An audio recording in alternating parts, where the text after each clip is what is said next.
Shalom Bapak Ibu dan saudara-saudara yang kekasih dalam Tuhan Yesus Kristus.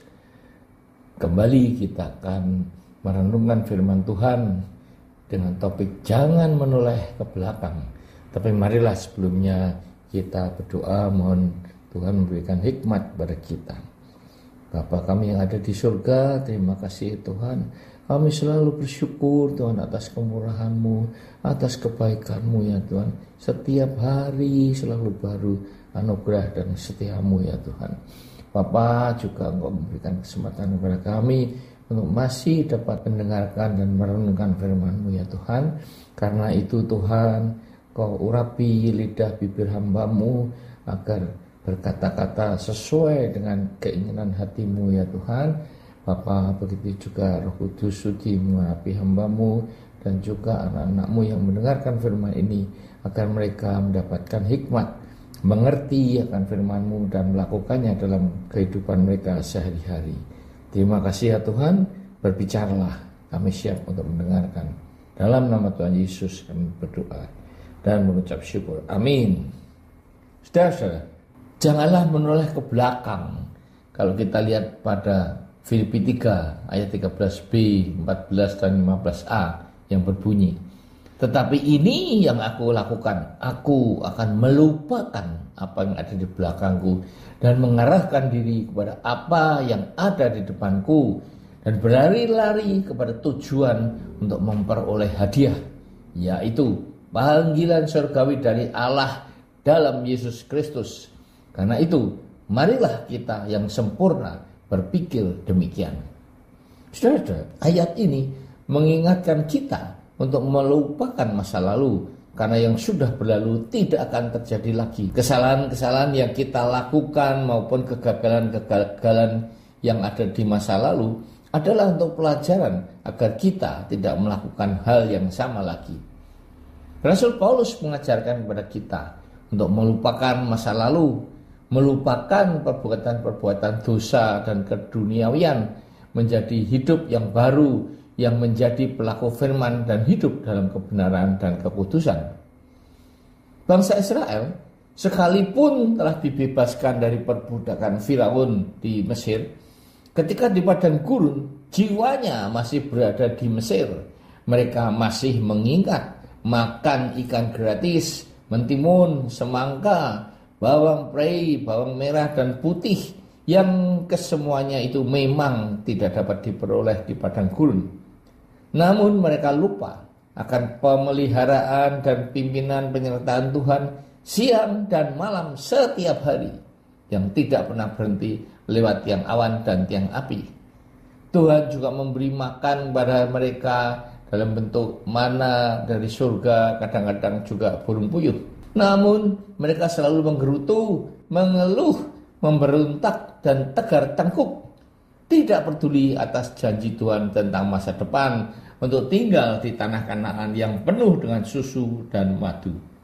Dan akhirnya, karena Tuhan merasa sudah dicobai 10 kali oleh mereka, maka Tuhan marah dan mereka tidak dapat masuk tanah Kanaan sekalipun sudah sampai, dan mereka malah diputar-putar di padang gurun selama 40 tahun agar generasi tua yang berumur 20 tahun ke atas mati semuanya kecuali Yosua dan Kaleb.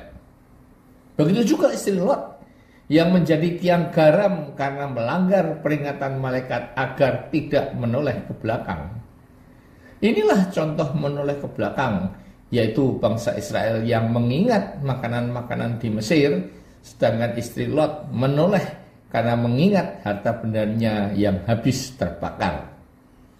Bukankah kedua hal ini, yaitu makanan dan harta, yang dapat membuat manusia jatuh ke dalam pelukan iblis yang memang hanya dapat menyerang jiwa kita, yaitu pikiran, emosi, dan kehendak lewat hal-hal keduniawian?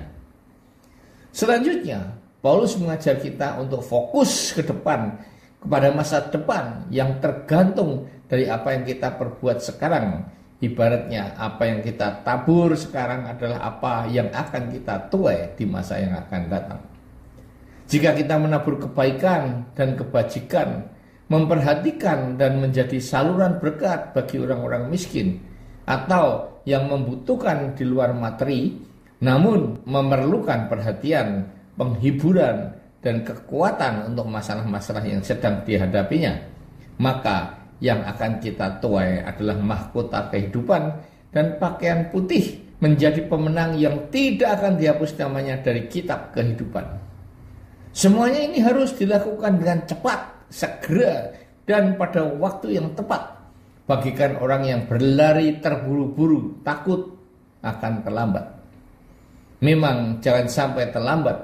Mumpung masih ada kesempatan, gunakanlah untuk menjadi saluran berkat selagi kita masih kuat dan belum dipanggil Tuhan. Lakukanlah sekarang juga karena waktu terus berjalan. Paulus berlari dengan tujuan bukan untuk mendapatkan hadiah duniawi, melainkan untuk mendapatkan panggilan surgawi dari Allah di dalam Kristus. Mayoritas manusia membuat rancangan masa depan adalah agar dapat sukses dalam karir atau bisnis, atau agar namanya terkenal, yang membuat hidupnya berkelimpahan dengan harta duniawi, sehingga lebih mengutamakan hidup hedonis, yaitu hidup yang lebih mementingkan keduniawian daripada damai sejahtera dan sukacita oleh Roh Kudus. Memang, saudara-saudara, hidup ini memerlukan uang dan fasilitas-fasilitas yang lain agar tidak kekurangan secara material.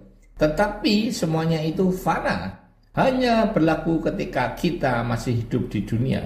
Dan tidak ada sepeser pun uang yang dapat kita bawa pada kehidupan kedua yang kekal. Kita terpanggil untuk melayani Tuhan, di mana arti pelayanan tidak sesempit pandangan hanya menjadi hamba Tuhan.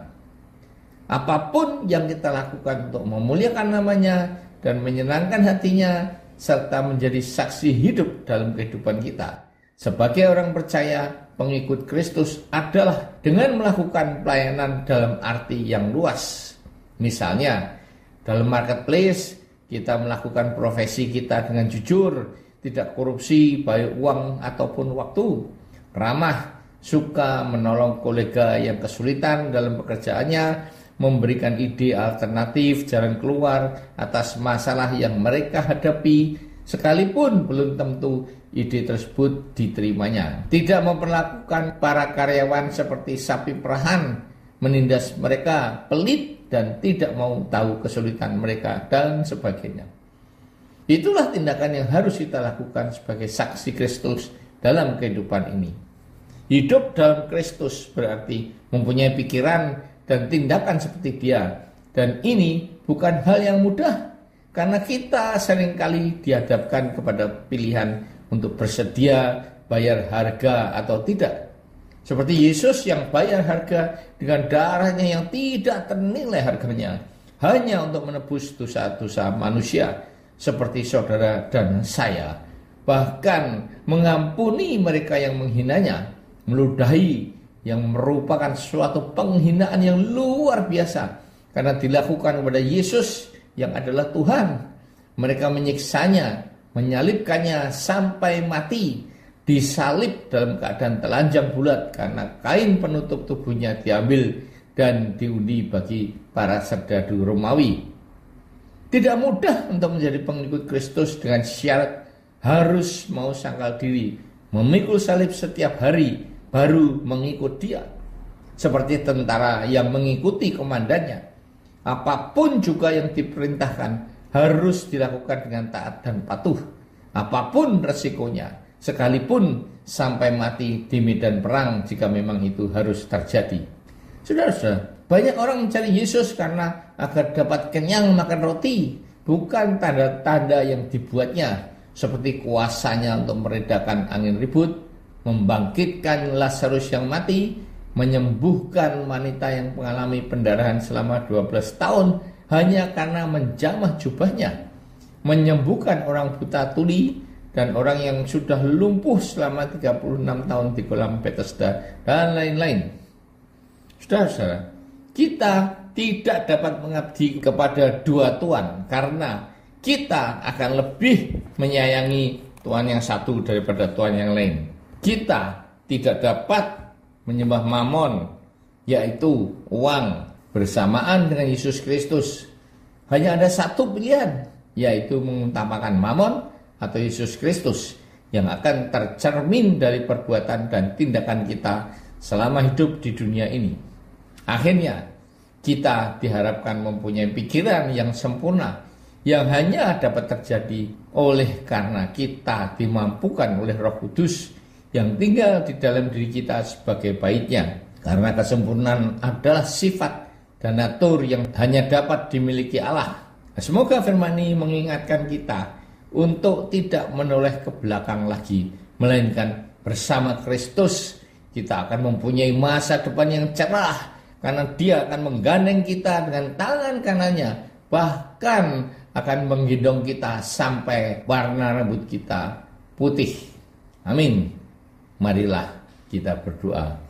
Tuhan, terima kasih atas firman-Mu yang mengingatkan kami untuk tidak menoleh ke belakang lagi, menoleh kepada masa lalu, baik yang merupakan hal-hal yang menyenangkan maupun kegagalan-kegagalan yang kami alami.